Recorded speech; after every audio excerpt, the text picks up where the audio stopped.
होता है, सॉलिड का फिक्स शेप होता है, और ये फिक्स शेप अटेन करने के लिए कौन सी चीजें वहां पे होती हैं, like intermolecular force of attraction और the arrangement of the particles, density, ये सभी चीजें हमने प्रीवियस क्लास में 9th और 10th में हमने अबाउट द सॉलिड इसको हमने कवर किया था। तो हम वहां से नहीं स्टार्ट करेंगे, हम डायरेक्टली चलते हैं कि क्लासिफिकेशन ऑफ सॉलिड।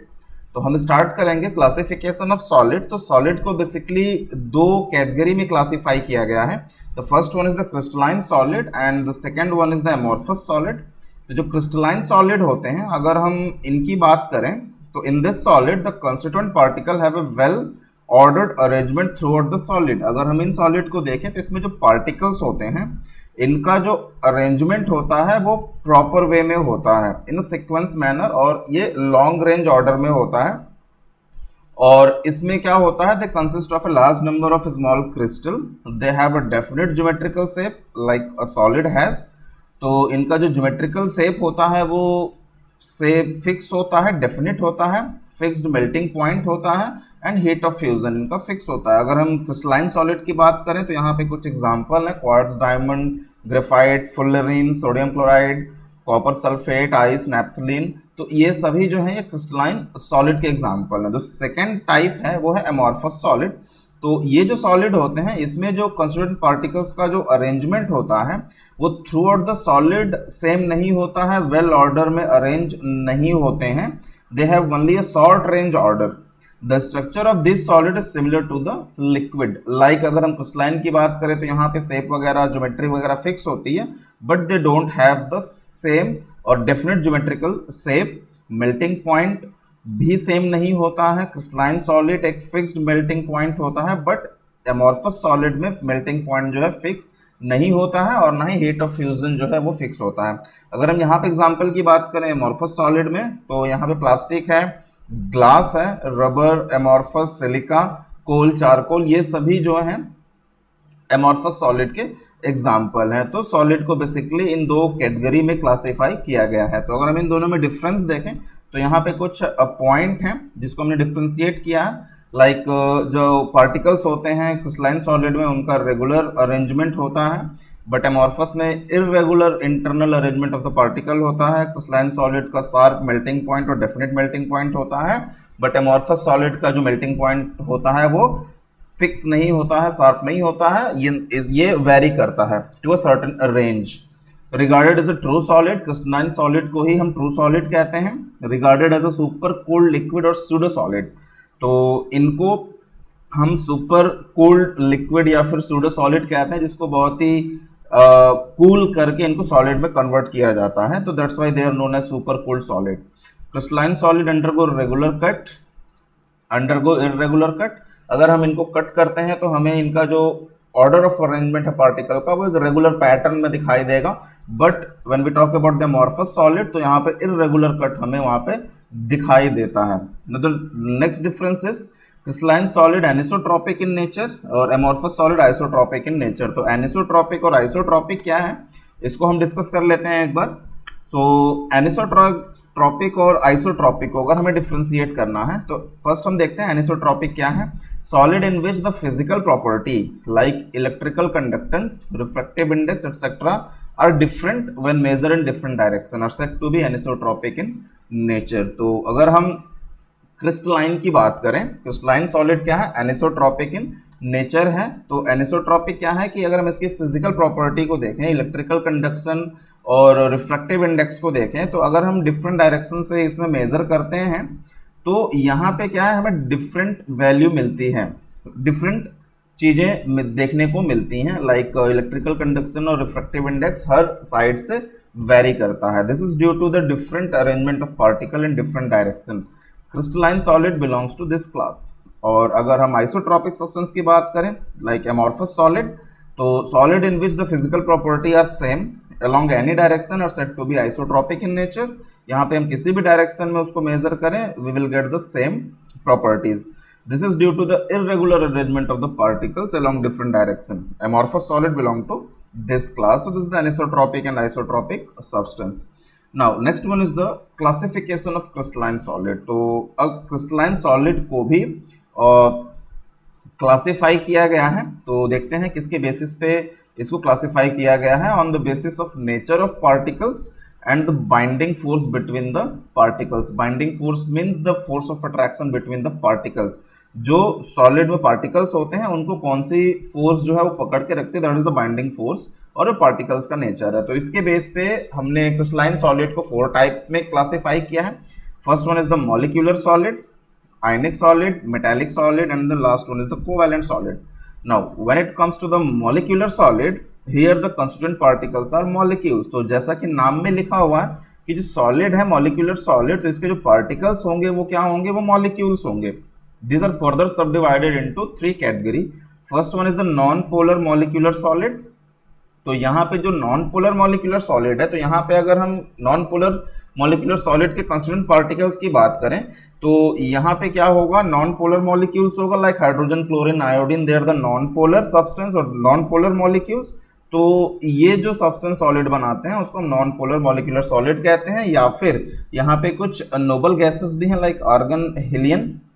तो ये एटम मिलके जब सॉलिड बनाते हैं तो वहाँ पे नॉन पोलर मॉलिक्यूलर सॉलिड कहलाता है।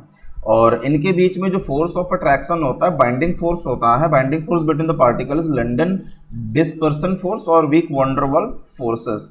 दीज आर सॉफ्ट सॉलिड, ये सॉफ्ट सॉलिड होते हैं, and non conductor of electricity, और ये इलेक्ट्रिसिटी कंडक्ट नहीं करते हैं। They have low melting point, इनका मेल्टिंग पॉइंट लो होता है, and usually liquid or gases state at room temperature and pressure. और नॉर्मल रूम टेम्परेचर पे ये जो सॉलिड होते हैं नॉन पोलर मॉलिक्यूलर सॉलिड, ये लिक्विड और गैसेस स्टेट में पाए जाते हैं। Now the next type of molecular solid is polar molecular solids.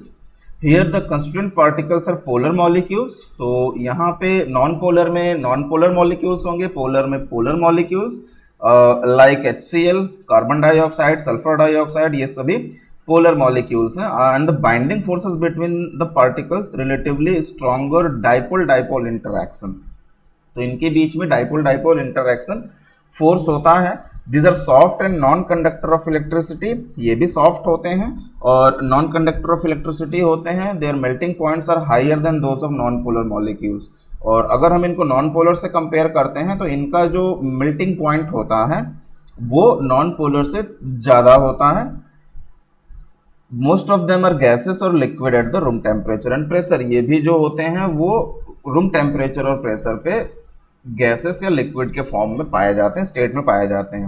Now the next type of molecular solid is hydrogen bonded molecular solid. It means कि ये जो molecular solid है इनमें जो बाइंडिंग फोर्स है between the particles, constituent particles, वो hydrogen bonding होता है, हाइड्रोजन बाइंडिंग फोर्स होता है। Here the constituent particles are molecule which contain atom like hydrogen. एक तो हाइड्रोजन होगा वहां पे और उसके अलावा फ्लोरीन, ऑक्सीजन और नियॉन, नाइट्रोजन, ये जो पार्टिकल्स हैं ये मिल के जो है हाइड्रोजन बॉन्डेड मॉलिक्यूलर सॉलिड का फॉर्मेशन करते हैं। They are non conductor of electricity again and are volatile solid और soft solid at room temperature and pressure. और ये भी सॉफ्ट होते हैं एंड नॉन वोलाटाइल और वोलाटाइल होते हैं। एग्जाम्पल की हम बात करें तो वाटर, अमोनिया, NH3 एटसेट्रा। तो ये था फर्स्ट जो मॉलिक्यूलर सॉलिड है उसको हमने 3 कैटेगरी में क्लासिफाई किया। First one is the non polar molecular solid, second polar molecular solid, and the third one is the hydrogen bonded molecular solid. तो the next one is the ionic solid. As name suggest कि ये जो solid होंगे इनके बीच में जो binding force होगा दैट इज आयनिक बॉन्ड और electrostatic force of attraction. Here the constituent particles are ions. तो यहाँ पे जो कंस्टिट्यूएंट पार्टिकल्स होते हैं वो आयंस के फॉर्म में होते हैं। And the binding force between the particle is strong electrostatic force of attraction. Ionic, that is the ionic bond. जो इलेक्ट्रोस्टैटिक फोर्स ऑफ अट्रैक्शन होता है स्ट्रॉन्ग बॉन्ड होता है, बहुत ही स्ट्रॉन्ग बॉन्ड होता है। They have hard and brittle, ये बहुत ही हार्ड सॉलिड होते हैं, ब्रिटल होते हैं। ब्रिटल इन द सेंस कि अगर हम उसको ब्रेक करते हैं तो वो टूट जाता है, ब्रेक हो जाता है, but it will not expand. And have high melting and boiling point. और इनका जो melting point and boiling point है वो बहुत ही ज़्यादा होता है। Why? Because they have the strong force of attraction, this ionic bond और electrostatic force of attraction. They are electrical insulator in the solid state since the ions are not free to move about, but in the molten or solution state the ions become free to move about, they conduct electricity. तो अगर हम आयनिक solid की बात करें तो जब ये solid state में होते हैं तो वो इंसुलेटर का काम करते हैं। इट मीन्स कि they are bad conductor of electricity. क्यों? क्योंकि उस समय सारे आयंस जो होते हैं वो बॉन्डेड होते हैं, फ्री नहीं होते हैं, इसलिए इलेक्ट्रिसिटी पास नहीं हो पाती है। But when it's comes to the solution और द मोल्टेन और लिक्विड स्टेट, तो ये जो है इलेक्ट्रिसिटी कंडक्ट करते हैं बिकॉज उनके पास फ्री आयंस होते हैं इन लिक्विड स्टेट और सॉल्यूशन स्टेट में। एग्जांपल की बात करें तो सोडियम क्लोराइड, पोटेशियम क्लोराइड और कैल्शियम क्लोराइड। तो the next type is the metallic solid. They contain a large number of metal ion which are surrounded by the sea of electron. The particles are held together by electrostatic force, strong electrostatic force of attraction. This is a metallic bond. Due to the presence of large number of free electron, they are good conductor of heat and electricity.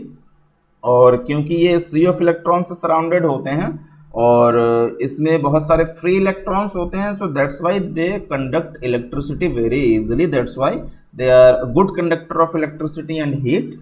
They are malleable and ductile and so metallic luster. और malleable होते हैं, इनकी हम seat बना सकते हैं। They are not the brittle like ionic solid कि हम उसको हैमर करें तो वो ब्रेक हो जाएंगे, नहीं। अगर हम इनको हैमर करते हैं तो ये मैलिएबल और डक्टाइल होते हैं, इनको हम सीट बना सकते हैं, इनके हम वायर बना सकते हैं और ये काफ़ी शाइनिंग होते हैं, लस्टरस होते हैं। एग्जाम्पल्स आर ऑल मेटल्स, सभी metals. Now the next type is covalent और इसको हम नेटवर्क सॉलिड भी कहते हैं। Here the constituent particles are atoms and the binding force between the particle is strong covalent bond. तो यहाँ पे जो particles होते हैं वो atom होते हैं और इनके बीच में जो bonding force होता है वो covalent bond होता है। They are very strong and brittle, again have extremely high melting point and are electrical insulator.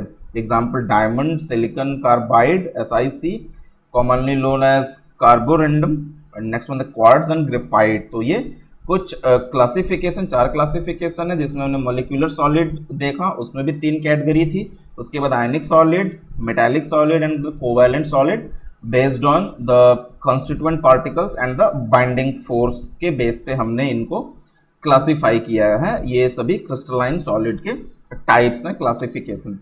Now next one is the crystal lattice. तो जब भी हम सॉलिड की बात करते हैं तो सॉलिड जो होते हैं वो 3 डायमेंशनल स्ट्रक्चर में होते हैं, रेगुलर 3 डायमेंशनल अरेंजमेंट। जो पार्टिकल्स होते हैं वो 3 डायमेंशनल अरेंजमेंट में होते हैं और इसी 3 डायमेंशनल अरेंजमेंट को हम क्रिस्टल लैटिस और स्पेस लैटिस कहते हैं। The regular 3 dimensional arrangement of constituent particles of a crystal in a space is called the crystal lattice और स्पेस लैटिस। और इसके जो कैरेक्टरिस्टिक्स होते हैं क्रिस्टल लैटिस के, वो होते हैं each point in lattice is called the lattice point और लैटिस साइड। तो जो भी 3 डायमेंशनल कॉर्नर और पॉइंट होते हैं उनको हम लैटिस पॉइंट कहते हैं और लैटिस साइड कहते हैं। Each point in the crystal lattice represent one constituent particle which may be an atom, molecule or an ion. Lattice points are joined by straight line to bring out the geometry of the lattice. There are 14 possible 3-dimensional lattices. These are called the Bravais lattice. जो आपके books में diagram के through दिखाए गए हैं, आप उसके through जाएंगे डायग्राम के थ्रू तो आपको और अच्छे से समझ में आएगा। The next one is the unit cell.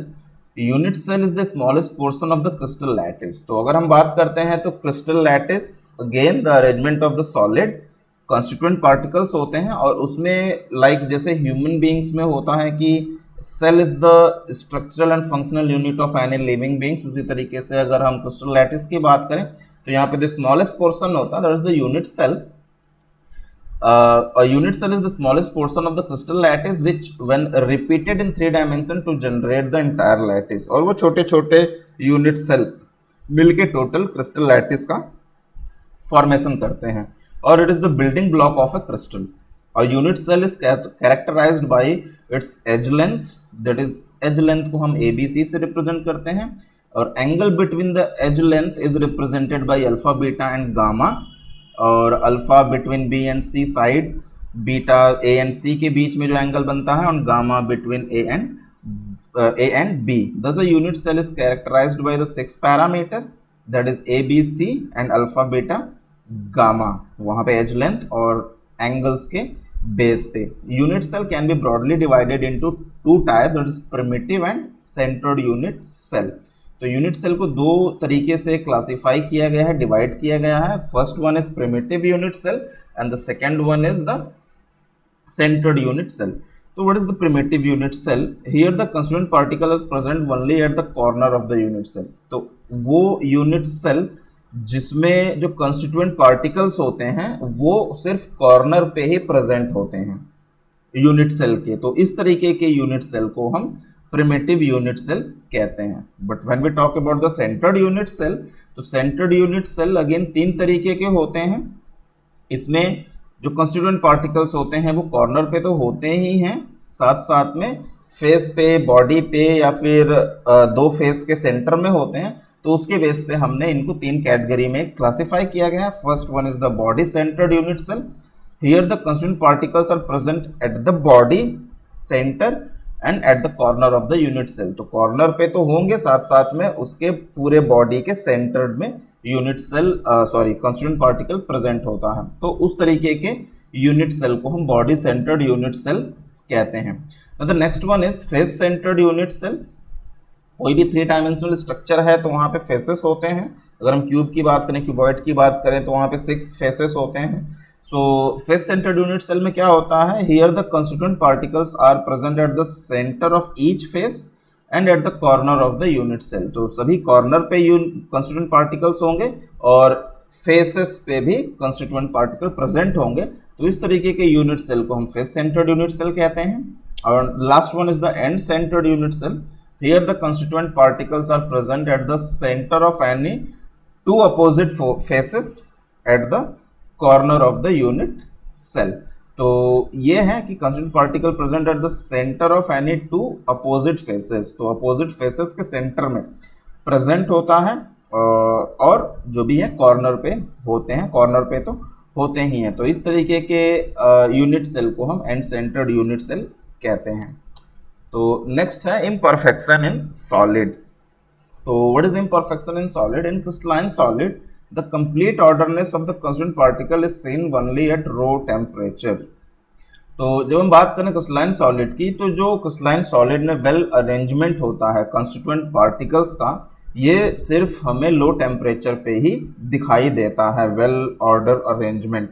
Eight normal temperature there arise some irregularity in the orderly arrangement of the particles. तो जैसे ही टेम्परेचर राइज करता है और नॉर्मल टेम्परेचर पे आता है, लो टेम्परेचर से ऊपर, तो क्या होता है वहाँ पे जो अरेंजमेंट में होता है कुछ इरेगुलरिटीज, अरेंजमेंट में इरेगुलरिटीज आ जाती हैं ऑर्डर ऑफ अरेंजमेंट में. और इस इरेगुलरिटी को एक टर्म दिया गया है, दैट इज द इम्परफेक्शन और crystal defect. That is the imperfection in solid और क्रिस्टल डिफेक्ट. जब उनके अरेंजमेंट में कुछ ऑल्ट्रेशन हो जाता है या फिर अरेंजमेंट इरेगुलर होने लगता है, तो वहाँ पे हम उसको कहते हैं कि वो इम्परफेक्शन इन सॉलिड या फिर क्रिस्टल डिफेक्ट भी कहते हैं कि क्रिस्टल में कुछ डिफेक्ट आने लगे हैं. The crystal defects are broadly classified into two category, that is the point defect and the line defect. तो इन क्रिस्टल डिफेक्ट को दो कैटेगरी में क्लासिफाई किया गया है. First one is the point defect and the line defect. नहीं, what is the point defect and line defect? If the deviation from ideal arrangement is around a point or an atom in a crystalline substance, it is termed as the point defect. अगर कोई भी deviation और imperfection किसी एक point पे और एक particular atom पे आता है इन अ क्रिस्टल, देन उसको पॉइंट डिफेक्ट कहा जाता है. And if the irregularity or deviation from the ideal behaviour is the entire row or the lattice point is termed as the line defect. तो किसी भी एक पर्टिकुलर पॉइंट पे और एटम पे अगर कोई भी डिफेक्ट आता है तो वहां पे पॉइंट डिफेक्ट. बट अगर हम देखें तो होल रो में या फिर कॉलम में अगर कोई डिफेक्ट आता है वहां पे अरेंजमेंट में, तो उसको हम लाइन डिफेक्ट कहते हैं.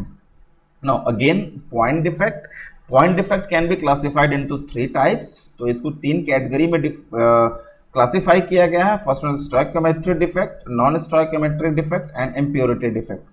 Now stoichiometric defect क्या है? These are the point defect which do not disturb the stoichiometry of the solid. They are also called intrinsic or thermodynamic defect because this defect can also develop when a substance is heated. These are the 2 types. तो अगर हम बात करें तो यहाँ पे क्या होता है, यहाँ पे जो point defects हैं वो क्या होता है, वो इंट्रिंसिक और थर्मोडायनेमिक डिफेक्ट होते हैं। क्यों? क्योंकि ये जो डिफेक्ट अराइज होता है it's happen because of when we increase the temperature और when the substance is heated. तो ये दो तरीके के होते हैं, एक वैकेंसी डिफेक्ट होता है और एक interstitial defect. Now what is vacancy defect? When some of the lattice sides are vacant. तो जब कोई भी लैटिस साइड्स और लैटिस पॉइंट जहां पे कॉन्स्टिट्यूएंट पार्टिकल्स पाए जाते हैं और हीट करने की वजह से वहां पे क्या होता है, कुछ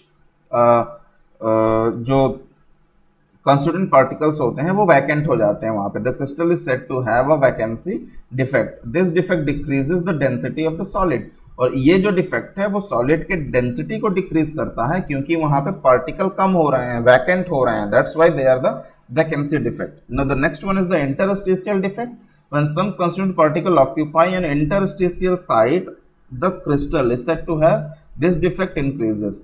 And the next one is interstitial defect. Interstitial defect क्या होता है कि अगर दो पार्टिकल के बीच में कोई स्पेस है और वहां पे कोई पार्टिकल्स आके बैठ जाता है तो वहां पे भी उसके अरेंजमेंट में क्या होता है, सर्टेन डिफेक्ट हो जाता है, वहां पे डिफेक्ट हो जाता है उनके अरेंजमेंट में।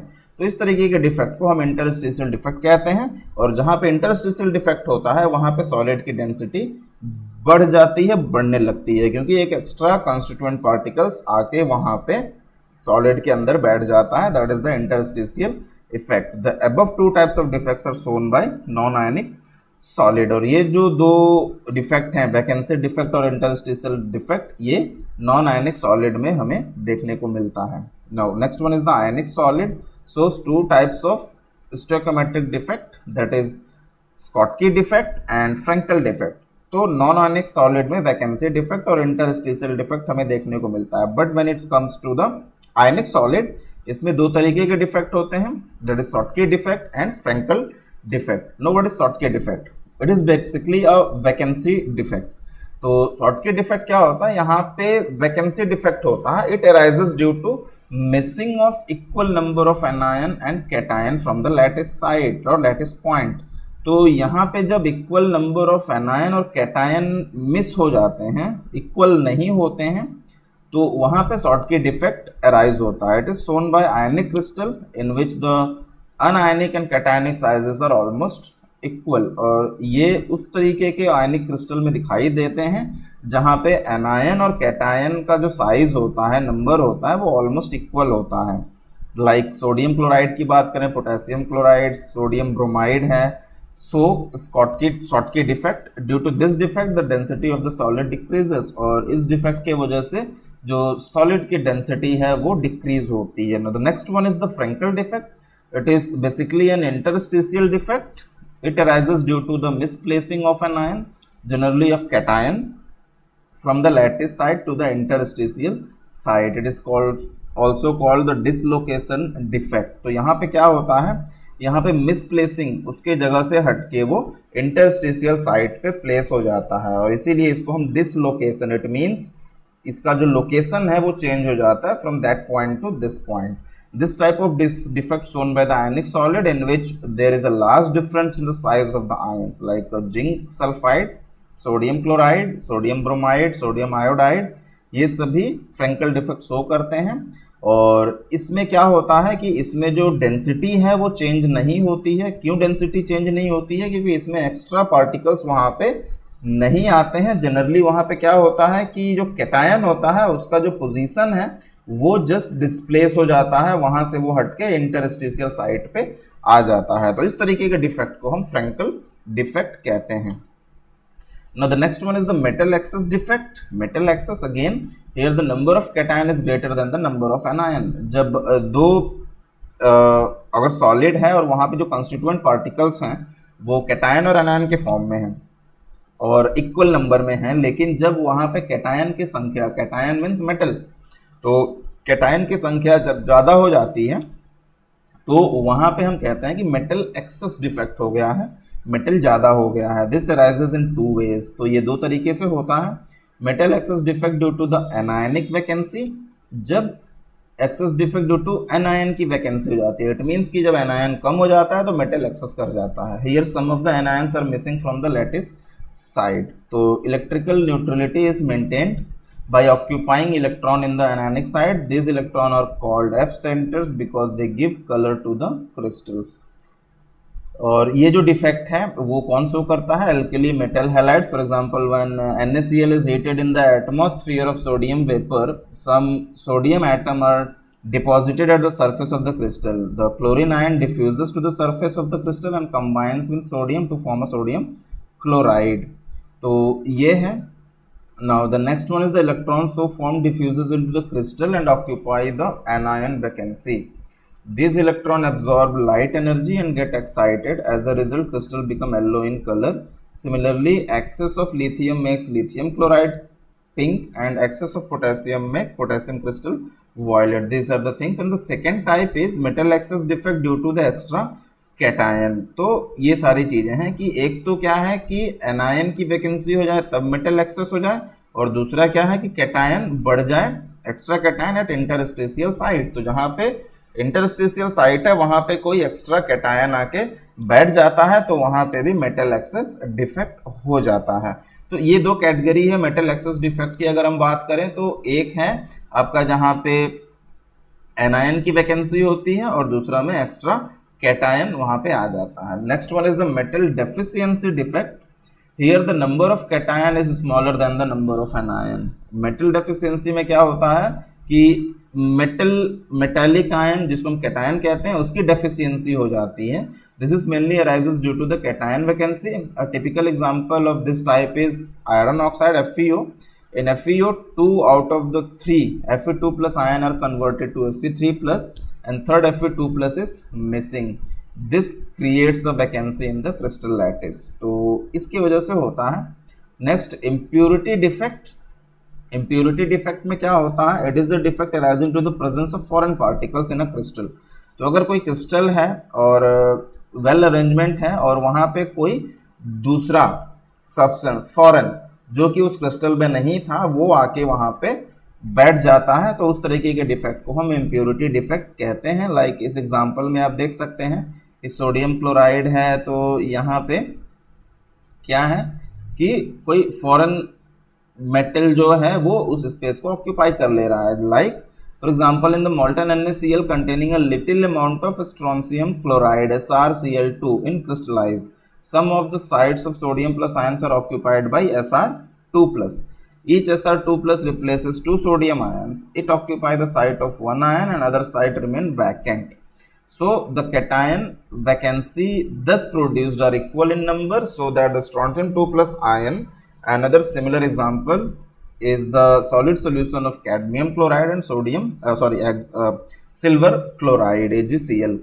तो अगर हम इनकी बात करें तो यहाँ पे इम्प्योरिटी डिफेक्ट्स का इम्प्योरिटी मीन्स व्हाट?